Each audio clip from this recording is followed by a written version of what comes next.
इस विश्लेषण में स्वागत है। आज हम एक ऐसी हिस्टोरिकल घटना को डिकोड करने वाले हैं जिसने ऊर्जा की दुनिया की पूरी दिशा ही बदल कर रख दी।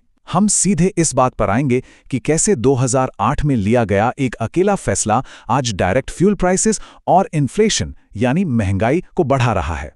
ये एक ऐसी कहानी है जहां जियोपॉलिटिक्स, नेशनल सिक्योरिटी और हमारी रोजमर्रा की इकोनॉमी आपस में टकराती हैं।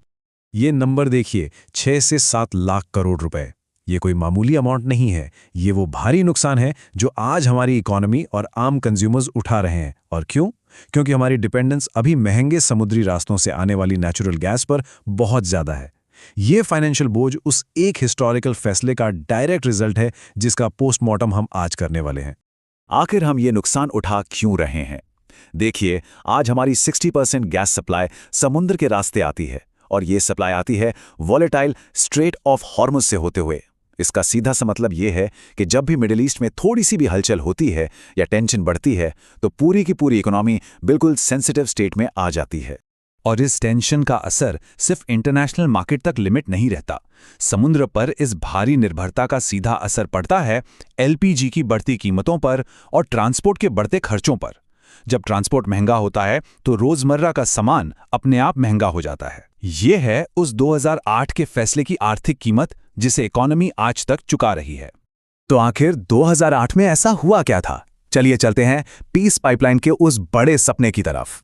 इस एम्बिशियस प्रोजेक्ट को आईपीआई यानी ईरान पाकिस्तान इंडिया पाइपलाइन कहा जाता था। एक 2775 किलोमीटर लंबा अंडरग्राउंड नेटवर्क जो नेचुरल गैस को सीधा ईरान से हमारी बॉर्डर्स तक लाता। राजेंद्र पचौरी और अली शम जैसे दिग्गज स्कॉलर्स ने इसे डिजाइन किया था। और सबसे हैरान करने वाली बात बताऊं, इस पाइपलाइन के जरिए आने वाली अकेली ईरान की गैस अगले 200 सालों तक इस पूरे रीजन की ऊर्जा जरूरतों को पूरा कर सकती थी। बिल्कुल गेम चेंजर था ये। लेकिन इस डील का सबसे रेवोल्यूशनरी हिस्सा इसका इकोनॉमिक स्ट्रक्चर था। इसने यूएस डॉलर की डोमिनेंस को कंप्लीटली बाईपास कर दिया था। जहां पूरी दुनिया में एनर्जी का ट्रेड पेट्रो डॉलर सिस्टम पर होता है, यानी सिर्फ डॉलर्स में, वहीं इस पाइपलाइन की गैस का पेमेंट रुपए या बार्टर सिस्टम में होना तय हुआ था। अब जाहिर है इस बात ने वॉशिंगटन की नींद उड़ा दी, क्योंकि ये लॉन्ग टर्म डॉलर डोमिनेंस के लिए एक बहुत बड़ा खतरा था। अब सवाल उठता है कि इतने फायदेमंद प्रोजेक्ट से आखिर किनारा क्यों किया गया? आइए स्ट्रैटेजिक रीजन समझते हैं। ये प्रोजेक्ट छोड़ने का फैसला रातों रात नहीं लिया गया था। इसके पीछे जियोपॉलिटिक्स का एक पूरा जाल था, जिसमें ट्रांजिट फीस का झगड़ा, बलूचिस्तान का सिक्योरिटी रिस्क, एक एनर्जी ट्रैप का डर और अमेरिका का हेवी प्रेशर शामिल था। चलिए इन्हें थोड़ा और करीब से देखते हैं। सबसे पहला बड़ा झटका पैसों का था। ईरान से आने वाली गैस को पाकिस्तान से होकर गुजरना था। इस बात का फायदा उठाते हुए पाकिस्तान ने हर यूनिट पर $1.57 की एक्सॉर्बिटेंट मांग रख दी, जबकि टेबल पर ऑफर सिर्फ $0.55 का था। सिर्फ अपनी जमीन से पाइप गुजरने देने के लिए इतनी भारी मांग ने नेगोशिएशंस को बिल्कुल ठप कर दिया। पर मुद्दा सिर्फ पैसों का नहीं था, यहां एनर्जी ट्रैप का बड़ा खतरा था। जरा सोचिए, अगर इंडस्ट्री और घरों की गैस सप्लाई कंप्लीटली इस पाइपलाइन पर निर्भर हो जाती तो किसी भी पॉलिटिकल या मिलिट्री कॉन्फ्लिक्ट के दौरान पाकिस्तान आसानी से गैस का वाल्व बंद कर सकता था। हमारी ऊर्जा सुरक्षा बिल्कुल हॉस्टेज बन जाती। और फिर 2008 में स्ट्रैटेजी पूरी तरह शिफ्ट हो गई। 2007 तक इस प्रोजेक्ट में काफ़ी रफ्तार थी, लेकिन 2008 की शुरुआत में यूएस प्रेसिडेंट जॉर्ज बुश ने इंडियन गवर्नमेंट पर इस डील को रोकने का डिप्लोमैटिक प्रेशर बनाया। इसके बदले में उन्होंने सिविल न्यूक्लियर डील और एक ऑल्टरनेटिव ताप्ती पाइपलाइन का रास्ता दिखाया। नतीजा, ईरान से दूरी बनी और 2008 के आखिर में ऐतिहासिक सिविल न्यूक्लियर डील पर साइन हो गए। एक तरफ ये पिवट चल रहा था और दूसरी तरफ पाकिस्तान एक बहुत ही खतरनाक जियोपॉलिटिकल जाल में फंस गया। स्क्रीन पर दिख रहा ये $18 बिलियन का फिगर, ये वो एस्ट्रोनॉमिकल फाइन है जो ईरान आज इंटरनेशनल कोर्ट्स में पाकिस्तान से मांग रहा है। To put that into perspective, ये फाइन पाकिस्तान के पूरे साल के नेशनल बजट से भी बड़ा है। हैरत की बात है ना? खैर, ये जाल आखिर कैसे बंद हुआ?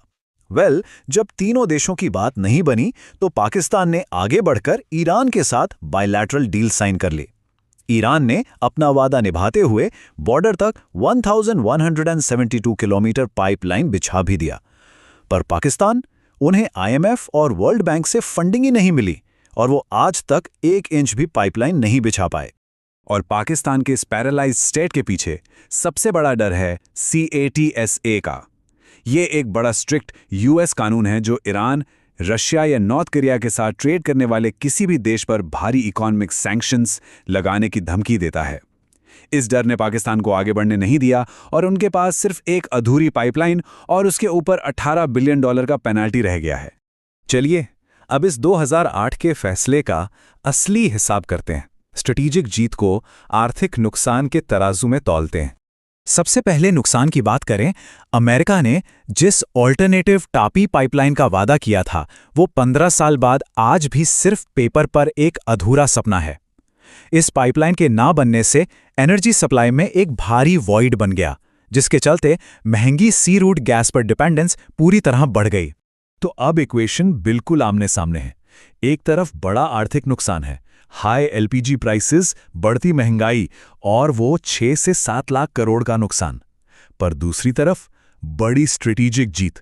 हमारा न्यूक्लियर एनर्जी सेक्टर बूम कर रहा है, स्विफ्ट एक्सेस सुरक्षित है, हम पर कोई कैटसा सैंक्शंस नहीं लगे और सबसे जरूरी बात, हम एक खतरनाक एनर्जी ट्रैप में फंसने से बच गए। और ये सारी इक्वेशंस हमें एक बहुत ही गहरे सवाल पर लाकर खड़ा करती हैं। आज दुनिया में जिस तरह की उथल-पुथल मची है, उसे देखते हुए सोचिए, क्या गैस पंप पर दिया जा रहा ये एक्स्ट्रा पैसा और इन्फ्लेशन नेशनल सिक्योरिटी और लॉन्ग टर्म स्टेबिलिटी के लिए चुकाई गई एक जरूरी कीमत थी? क्या लंबे समय की सुरक्षा आज के आर्थिक नुकसान से ज्यादा मायने रखती हैं? इस सवाल पर जरूर